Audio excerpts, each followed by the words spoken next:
নমস্কার বন্ধুরা, welcome to talking football today. আর আজকে মোহনবাগান সরকারিভাবে তাদের প্রথম নতুন সেন্টার ব্যাকের অ্যানাউন্সমেন্ট করে দিয়েছে। টমি অ্যালড্রেড 33 বছরের এই ব্রিটিশ সেন্টার ব্যাককে মোহনবাগান সাইন করে ফেলেছে এবং এই ট্রান্সফারের সম্পর্কে আমার মনে হয় কারোরই কোনো রকমের আইডিয়া ছিল না এবং অনেকটা যেরকমভাবে ডিমিট্রি পেট্রাডসকে অ্যানাউন্স মোহনবাগান করেছিল 2 বছর আগে, ঠিক সেরকমভাবেই আউট অফ দ্য ব্লু হঠাৎ করেই মোহনবাগান এই অ্যানাউন্সমেন্টটা নিয়ে চলে এলো। তো চলো দেখে নেওয়া যাক যে কেমন প্লেয়ার এই টমি অ্যালড্রেড এবং কতটা গুরুত্বপূর্ণ প্লেয়ার হতে পারেন এই সবুজ বেগুন জার্সিতে তিনি। এবং এরই সাথে আলোচনা করে নেব যে ব্রেন্ডন হ্যামিলকে ছেড়ে টমি অ্যালড্রেডকে আনা কতটা সঠিক ডিসিশন। তবে অবশ্যই ভাবে তোমরা কমেন্ট সেকশনে জানিও যে তোমাদের কি মতামত টমি অ্যালড্রেডকে নিয়ে। আপাতত চলো ফার্স্টেই যদি আমরা আলোচনা করি যে কে এই টমি অ্যালড্রেড, তাহলে 33 বছরের এই সেন্টার ব্যাকের কাছে ডুয়াল পাসপোর্ট রয়েছে। তিনি স্কটিশ এবং ব্রিটিশ দুটোই। লাস্ট তিনি খেলছিলেন ব্রিসবেন রোরে। His first time in Australia was in 2019। 2019 থেকে টানা ব্রিসবেন রোরে প্রায় 5 বছর তিনি খেলেছেন এ লিগে। নিজেকে সেখানে one of the most established centre backs হিসেবে তৈরি করেছেন এবং তার আগেও তিনি স্কটল্যান্ডে বড় ক্লাব মাদারওয়েল এফসিতে খেলেছেন। তাছাড়াও ইংল্যান্ডের দ্বিতীয় তৃতীয় ডিভিশনের প্রচুর ক্লাবসে তিনি খেলেছেন, অ্যাক্রিংটন, ব্ল্যাকপুল, বিউরি, ওয়াটফোর্ড, কলচেস্টার ইউনাইটেড। প্রচুর এক্সপিরিয়েন্স নিয়ে তিনি শেষ অবধি ভারতে আসছেন। 33 বছর তার বয়স। প্রায় 426টা ম্যাচ খেলার তার অভিজ্ঞতা রয়েছে, যার মধ্যে তার 19টা গোল রয়েছে এবং এরই সাথে 6টা অ্যাসিস্ট রয়েছে as a centre back, which it self speaks volumes about the player.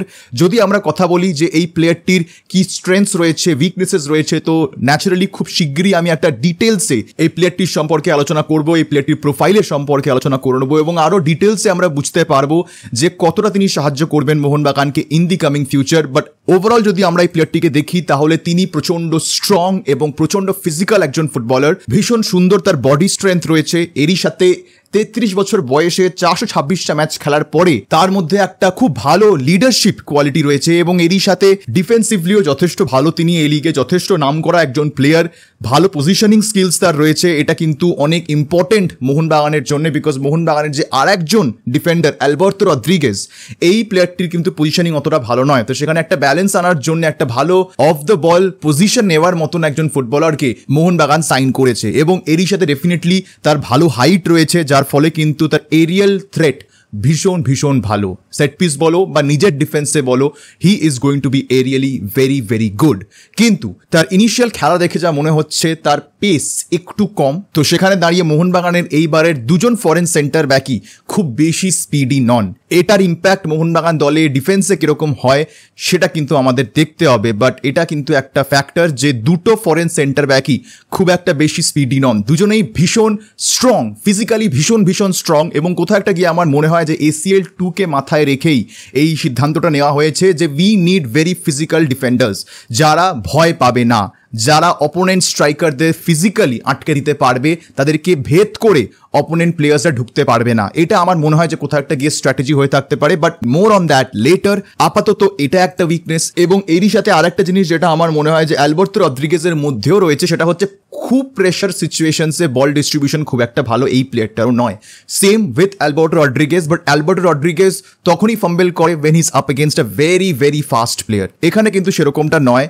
টমি অ্যালড্রেডের প্রেশার সিচুয়েশনসে ম্যান হ্যান্ডলিং একটু খারাপ, এরই সাথে বল হ্যান্ডলিংটাও হালকা একটু খারাপ, বাট তার এক্সপিরিয়েন্স, তার লিডারশিপ, তার এরিয়াল থ্রেটস এবং এরই সাথে যেটা বললাম তার ফিজিক্যালিটি সাহায্য করতে পারে মোহনবাগানকে তার ACL 2 ক্যাম্পেনে। বাট আমি মনে করছি যে মোস্ট প্রবাবলি হয়তো they will be playing Alberto Rodriguez once he is signed as the starting centre back এবং এই প্লেয়ারটিকে টমি অ্যালড্রেডকে আনা হয়েছে as a backup centre back.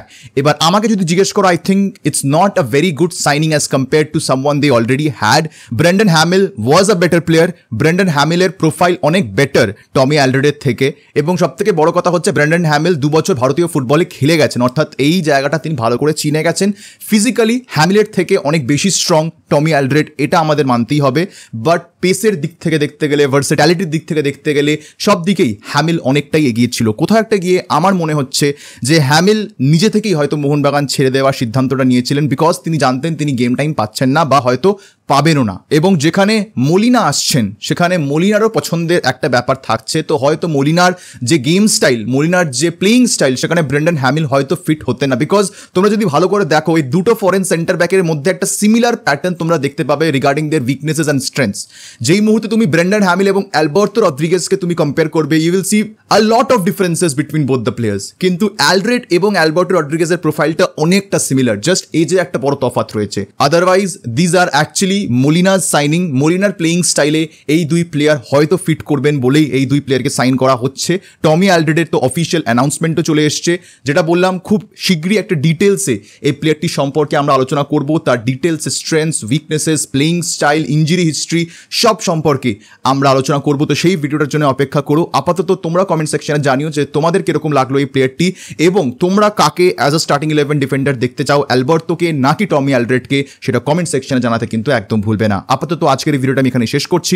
দেখা হবে তোমাদের সাথে পরের ভিডিওতে, আর এই ভিডিওটা দেখার জন্য তোমাদের সবাইকে জানাবো ধন্যবাদ।